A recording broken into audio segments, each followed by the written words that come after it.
what are all the treatment available for fibroid uterus and what all the prevention can be taken? Before going to the treatment part, we should know the classification of the fibroid. Classification is to generalize, to uniformly treat the patient. Basic classification is if it is located on the uterus or in the cervix, it is cervical fibroid. If it is in the parametrium, like broad ligament fibroid, sometimes it will fall off from the uterus and have its blood up from the intestines around. That is called wandering or parasitic fibroid. This is one of the classification. Another thing is based on the location and the type of the fibroid. The International Federation of Obstetrics and Gynecology (FIGO) has classified into 8 types. Type 0 is within the cavity. Means I already told you that uterus is lined by innermost layer endometrium. This endometrium will be containing a cavity, that is endometrial cavity. In that space, the fibroid will pedunculate. It will be entering into the cavity and fill the cavity. That is a type 0.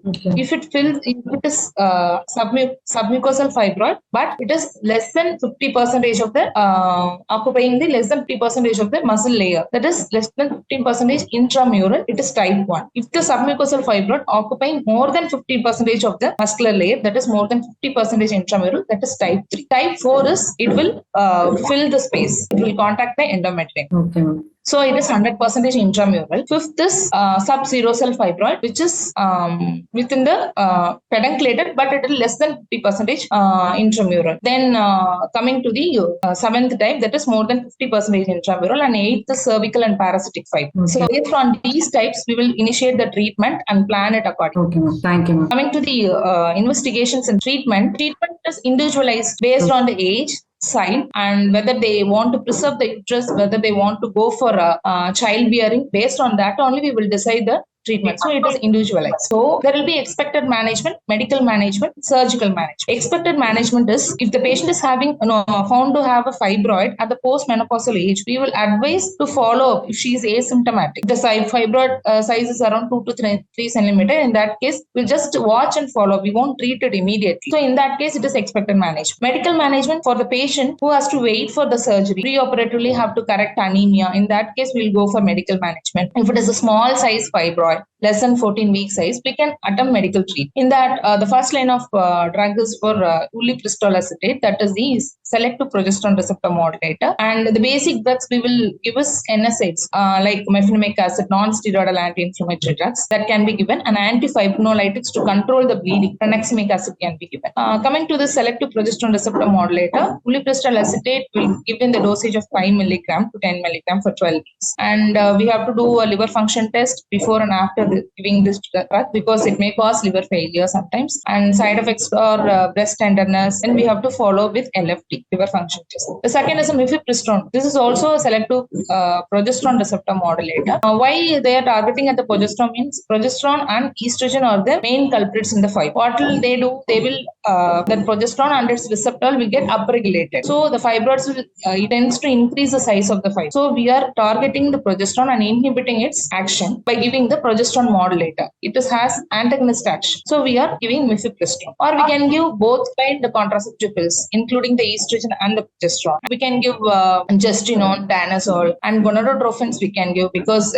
before the surgery, if we have to reduce the bleeding, to shrink the size of the fibroid, and to treat the anemia, or if the patient is medically not fit to undergo surgery immediately, in that case, you can put the patients in the medical management, like GnRH analogs. The only disadvantage of GnRH analogs, it will cause osteoporosis if you use for long term, like more than 6 months. And in case of myomectomy, because of shrinkage of the fibroid, the easy surgery, the plane will be lost if you use GnRH. In that conditions, you can go for ulipristal. So these are the medical management. Coming to the surgery, this is a definitive treatment for the fibroid. If you treat the fibroid medically, some patients won't get improved because of heavy bleeding, and they have to be transfused blood. They will become anemic. In that case, the definitive treatment is the surgery. Surgery, there are 2 types of surgery. One is only removing the fibroid in case of infertility to preserve the uterus. Like if you have completed the family and you don't want your uterus, you can go for hysterectomy. This myomectomy, that is removing only the fibroid, preserving the uterus, is done either either by laparoscopically or conventional open myomectomy, or hysteroscopically if the fibroid is located within the cavity, we can remove. So these are the types of myomectomy. Coming to the hysterectomy, open hysterectomy through the abdominal hysterectomy is there. Another thing is laparoscopic hysterectomies are there. It may be either lap-assisted vaginal hysterectomy or total laparoscopic hysterectomy. The entire uterus can be removed through the 3 small ports, either by morcellators or this is a machine can remove the fibroids in pieces. If it is a big fibroid, we cannot remove it through a small port. No? In that case, we can use a morcellators or endobag like that. Vaginal hysterectomy or NDVH, non-descent vaginal hysterectomy, can be done if the descent is proper and the traction test is positive. So these are the types of hysterectomy. And some patients will ask for, I want to preserve the uterus, I want to preserve the fertility, but I want to remove the fibroid. In that case, you can go for a non-surgical alternative. So maybe magnetic resonance guided focused ultrasound surgery, or it may be a uterine artery embolization. Magnetic resonance guided focused ultrasound surgery is a recent one, but it is very expensive. It is not available in all the hospitals. It is a recent developing one. In this, what will happen? They will choose a single fibroid and they will, with the magnetic resonance guided, they will apply a thermal ablation and focused ultrasonic energy over the single fibroid and ablate it. In this condition, your uterus won't get affected and you may regain your fertility after 8 months or 10 months. Both won't get affected. Your fertility is also not getting affected and you can preserve the uterus. Second one is a uterine artery embolization. In this case, the uterine artery, through the uterine artery, we will just insert some polyvinyl particles. It will obstruct the blood supply and causing the thrombosis and thereby shrinking the size of the fibroid, and uterus size will be decreased and bleeding will be decreased and blood loss also will be less. But in this case, UAE, that is, in this case, embolization, what will happen? Fertility will be affected, but you can preserve the uterus. Okay. The another thing is the intrauterine devices you can keep, like copper you Yes. can keep for fibroid also, but this is a hormonal, levonorgestrel. This is a progesterone based IUD, intrauterine device. You can insert a device called a Mirena. This Mirena will decrease the size of the fibroid. It will decrease the heavy menstrual bleeding. It will, in this case, we are preserving the uterus. We are not going for any surgeries. And it is a long term. It can be used for 3 years. This is a reversible condition. If you don't want that, you can take it out. You don't have much side effects like you having medicines or some other thing. No, if you don't want, you can take it out. Meanwhile, we can treat the anemia also. Most widely, this medical management and levonorgestrel intrauterine device is used, and Mirena is the suggested treatment for the fibroid, and it is the best one.